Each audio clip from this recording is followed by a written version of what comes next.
para corroborar el contagio de manera formal, de manera médica. Asegura López-Gatell precisamente que la escasez de reactivos para llevar a cabo las pruebas de COVID se está registrando no solamente en México no hay suficientes, pero tampoco, dice Gatell, en el mundo. Es la táctica política para decir que no estamos mal, y si estamos mal, los otros están igual o están peor. Esto dijo López-Gatell. Si todas las personas que tienen tos, que tienen dolor de garganta, se aceleran a ir por una prueba COVID, lo que va a ocurrir es que se van a angustiar porque van a estar en una fila en un laboratorio público o privado esperando recibir una prueba COVID. Pero además le van a restar la oportunidad de tener una prueba COVID a una persona que por razones médicas es imprescindible que se determine si tiene o no COVID. Insisto, la escasez de pruebas es mundial. Entonces, diversos gobiernos, incluido Estados Unidos, incluido varios países europeos, estamos haciendo un llamado a tener claridad de lo que dijimos al inicio de la epidemia. Si se tienen síntomas, tos, dolor de garganta, ronquera, disfonía se llama médicamente, fiebre incluso, hay que pensar en que se tiene una infección respiratoria. En el invierno se pueden tener otras enfermedades respiratorias. Yo mismo tuve otra enfermedad respiratoria, tuve un catarro común la semana pasada y por eso no vine. Pero hacerse la prueba no va a modificar nuestra decisión de aislarnos para proteger a otras personas de contagiarse. Esto asegura el doctor Hugo López-Gatell, el subsecretario de Prevención y Promoción de la Salud, precisamente de la Secretaría del Ramo. En la línea telefónica tenemos contacto, y lo agradecemos muchísimo, con el doctor Alejandro Macías. Él es infectólogo, catedrático de la Universidad de Guanajuato, investigador nacional de nivel 3, el más alto nivel en la consideración de la excelencia en la investigación. Fue excomisionado de la influenza A1H1N1, ¿se acuerda? En el año 2009. Pero estamos en contacto con el doctor Macías. Alejandro, muchas gracias por aceptar la llamada. Creo que es muy interesante todo lo que pudieras comentarnos, por favor, acerca de lo que tú mismo has considerado importante respecto a la posibilidad de que la mitad de la población en México, para dentro de unas semanas, podría estar contagiada por esta variante Omicron. ¿Cómo estás? Muy buenas tardes. Hola, Pepe, me da mucho gusto encontrar Victoria. Sí, es muy importante entender que esta enfermedad, si bien suele ser leve, va a infectar a un gran número de personas. Nunca, para decirlo en términos claros, se haya visto en la historia un virus que entrara con tal fuerza y con tal nivel de propagación. Es una pandemia de una propagación muy rápida, de un virus que escapa generalmente a la inmunidad que ya tienen las personas. El caso del presidente de la República pues, es un buen ejemplo. Ella ya estaba enfermo, ya estaba vacunado, se estaba revacunando precisamente, y a pesar de eso está teniendo la enfermedad. Entonces, es una enfermedad que va a afectar a muchísima gente, que va a entrar muy rápido y va a infectar muy rápido a un buen número de la población. Por un lado, podría ser, doctor, podría ser que la mitad de la población quedemos contagiados de la variante Omicron en las próximas semanas. Sí, en las próximas semanas es muy probable que así sea, porque hay que decir que aunque, por ejemplo, la Autoridad de Salud está reportando, digamos, unos 30,000 casos diarios, eso no representa ni con mucho el número verdadero de gente que se está contagiando. Hay que recordar que muy poca gente que tiene la enfermedad recibe un diagnóstico correcto o certero, o comprobado, digamos, en una prueba de laboratorio. La gran mayoría de gente que se infecta no llega a tener un diagnóstico comprobado. México ha reportado, por ejemplo, 4 millones de casos, pero ya podemos decir que hay por lo menos ya infectados en la pandemia unos 80 millones de mexicanos. Entonces, para cada caso que puede reportar un caso confirmado, hay por lo menos 20 o 30 que no están confirmados. Así que multipliquemos y vamos a ver que el número de gente que se va a estar infectando es muy, muy alto. Dicho de otra manera, Alejandro Macías, si está hablando el sector salud federal de 33,626 contagios solamente en las últimas 24 horas, ¿tú multiplicarías esa cifra por cuánto? Por 20 o 30, eso significaría que tendríamos cerca de 1 millón de infectados todos los días, y eso multiplícalo por los días que deban seguir, vas a ver que una buena parte de la población se va a estar infectando en las siguientes semanas. Esto es, esto se debe a que no hay suficiente capacidad de hacer pruebas, pero sí la realidad es que está presente el virus, la variante del virus Omicron, y está causando verdaderamente estragos. Es de una contagiosidad explosiva.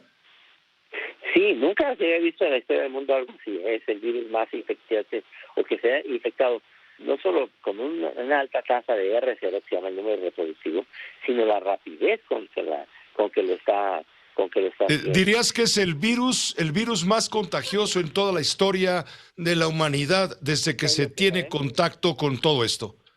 Sí, en lo que sabemos, sí, así es. Es el virus más contagioso al que nos hemos enfrentado en la historia del mundo, sin duda. Ahora, no hay que dejar de decir que, en efecto, la mayoría de los casos van a ser leves, particularmente en la gente que ya se había infectado antes o que ya había recibido una vacuna. Pero sí debe decirse también que si se van a infectar decenas de millones de personas, aún es posible y es muy probable que ocurra saturación de servicios de salud, alteraciones graves a la actividad económica y, lo que sería más importante, colapso de algunas instituciones en su nivel de atención, que incluyera servicios de urgencias e inclusive algunas terapias intensivas. Eso no podemos darlo por descartado. Es decir, hay peligro de colapso hospitalario para la atención de contagios, a pesar de que la variante no es tan, digamos, tan nociva para la salud, es peligrosa y no podemos descartar, no podemos pensar que es algo muy leve, nada más. Sí, porque me refiero a la actividad económica, las actividades cotidianas y los servicios de salud, puede ser una carga abrumadora en las siguientes semanas. Es por eso importante el mensaje que debe tener la gente, que esto no se ha terminado, la pandemia sigue, hay que cuidarnos todavía. Si nos vamos a infectar muchos, es muy importante que no nos infectemos todos al mismo tiempo, porque eso puede colapsar la actividad económica y las instituciones, que vayamos entrando, digamos, poco a poco.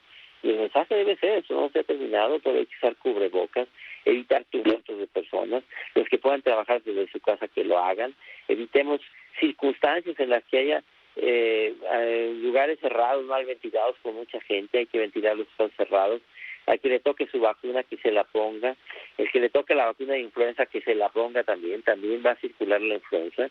Entonces sí, el mensaje es, no caigamos en pánico, pero definitivamente todavía hay aquí mucho espacio para la responsabilidad individual. Respecto a la efectividad del cubrebocas, porque son armas que tenemos los ciudadanos para protegernos, además del lavado constante de manos con agua y jabón, la desinfección con los geles antibacteriales, guardar la sana distancia. Respecto a los cubrebocas, estaba viendo un cuadro en donde se explica que, por ejemplo, los cubrebocas de tela, de algodón, de poliéster, de licra, de nylon, que son muy bonitos y están muy bien diseñados y los venden hasta en las boutiques más caras de Polanco y de los centros comerciales de primera en toda la República Mexicana. Esas tengo entendido que no sirven, no protegen más allá de un 40% a las bacterias, en fin, no protegen contra la variante Omicron, si acaso un 2%. ¿Cuáles son los cubrebocas que tú recomendarías para ser utilizados? ¿El KN95 y el N95 sobre todo? Sí, mira, hay que empezar por los que no funcionan, ¿eh? No funcionan las caretas, no funcionan los cubrebocas de tela, esos funcionan muy poco, como bien dices.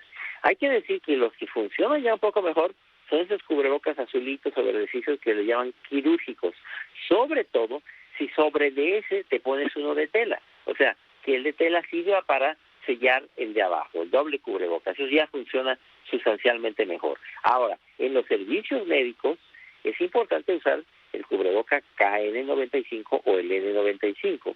Si en la población se va a usar un cubrebocas N95 o cubrebocas de alta eficiencia, es importante decir también que esos que ajustan sobre las orejas no funcionan bien, puesto que no hacen un buen sellado sobre la cara.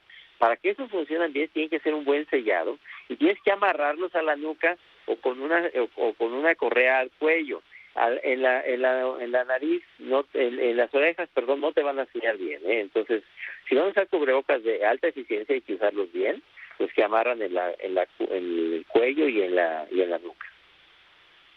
El doctor Hugo López-Gatell pide no realizar pruebas a menos que sea médicamente necesario. Lo dice evidentemente porque no hay suficientes reactivos para dar, digamos, para satisfacer la demanda ante el ambiente de angustia, de preocupación, de desesperación de mucha gente que al primer síntoma piensa que está contagiada del virus. ¿Qué dices al respecto? ¿Tiene razón Hugo López-Gatell al decir, pues si te sientes mal, date por contagiado y mejor quédate en casa y ya no andes saturando los centros de medición de contagios? Yo creo que el mensaje tiene que ser, Pepe, a ver, si tienes acceso a una prueba, háztela. Si tienes síntomas, hazte la prueba de antígeno si tienes acceso a ella. Si fuiste contacto de una persona enferma y tienes acceso a una prueba de PCR unos días después, háztela. Ahora, no tienes acceso a la prueba o no puedes acceder a la prueba, si tienes molestia, considérate contagiado y en este momento prácticamente cualquier enfermedad respiratoria debe ser correspondiente con muy alta probabilidad a COVID-19. Siendo ese el caso, aíslate, chécate la oxigenación, estate seguro de que no baje de 92, 90, sigue usando el cubrebocas, evita contagiar a los demás.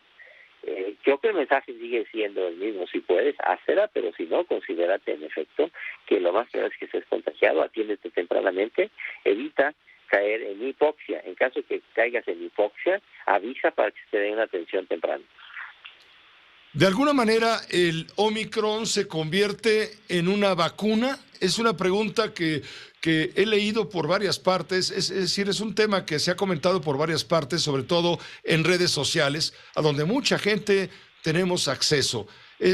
¿Tú darías crédito al hecho de que si ya te dio el contagio por Omicron, automáticamente estás teniendo la generación de anticuerpos y a la larga vas a salir beneficiado? Es verdad que quien tenga un contagio por Omicron va a estar con muy alta probabilidad, con un alto nivel de inmunidad contra las otras variantes, particularmente contra la variante Delta, puesto que Correcto. quedas con un alto nivel de inmunidad. Pero también yo he escuchado lo que es muy peligroso, Pepe, que la gente dice, no, mira, ya mejor inféctate, que al cabo que es muy leve y se parece a una vacuna. No, de ninguna manera. No deja de ser una enfermedad, puedes todavía tener una enfermedad seria, y aquí y ahora lo mejor es no infectarte, tratar de evitarlo. Si te ocurre, no caigas en pánico, búscate estar bien oxigenado, avisa si te cae la oxigenación, pero no, de ninguna manera consideres que es bueno infectarse. El mensaje tiene que ser todavía hay que cuidarnos. ¿Para cuándo finalmente, doctor Alejandro Macías, estimas pues que la mitad de la población en México vamos a estar contagiados? ¿Lo repites, por favor? Sí, mira, si nos atenemos a países que se parecen mucho a México, como por ejemplo Sudáfrica, eso ocurrirá en las siguientes 2 o 3 semanas, donde va a haber una muy intensa subida de la enfermedad y va a haber ya muy probablemente hacia finales de enero un quiebre en el que la enfermedad va a ser menos común y va a haber una bajada durante prácticamente todo el mes de febrero y nos permitiría, digamos que ya hacia finales de febrero y particularmente al tercer trimestre, la salida del primer trimestre del año, ya entrar en una situación de mayor equilibrio y de menor presión individual y de los servicios de salud. Y creo que vienen al menos unas 2 o 3 semanas muy, muy duras, muy difíciles. 2 o 3 semanas en los que tenemos que estar sumamente cautos, atendiendo, ocupados, más que preocupados. Finalmente, y no te quito más el tiempo, doctor Alejandro Macías, si tú tuvieras necesidad de mandar a tus hijos o nietos a la escuela, ¿lo harías? Te está pidiendo la autoridad que regresen a clases presenciales. Lo ha dicho, por ejemplo, la jefa de gobierno de la Ciudad de México. Como padre de familia, como abuelo, en fin, ¿tú mandarías a tus hijos a la escuela presencial, como dice la autoridad, o te reservarías? Yo creo que eso depende de las capacidades de las escuelas. Si la escuela tiene capacidad de dar una educación en línea, yo creo que sin duda todavía unas 2 semanas lo mejor es evitar ir a actividades presenciales. Las escuelas que no tengan esa capacidad tienen que tener la capacidad de ventilar las áreas, No pueden obligar a la gente a que vaya, tienen que atender a la gente que se enferma si no pueden ir, y pueden y deben reducir el aforo. Insisto, si tienes en este momento la capacidad de educarte desde tu casa en línea, yo creo que es lo preferible, al menos las siguientes 2 semanas. Doctor Alejandro Macías, estamos muy agradecidos con tus comentarios, tu análisis y tu información compartida con la audiencia de Grupo Fórmula también. Gracias, Pepe, que estén bien, cuídense, buenas tardes.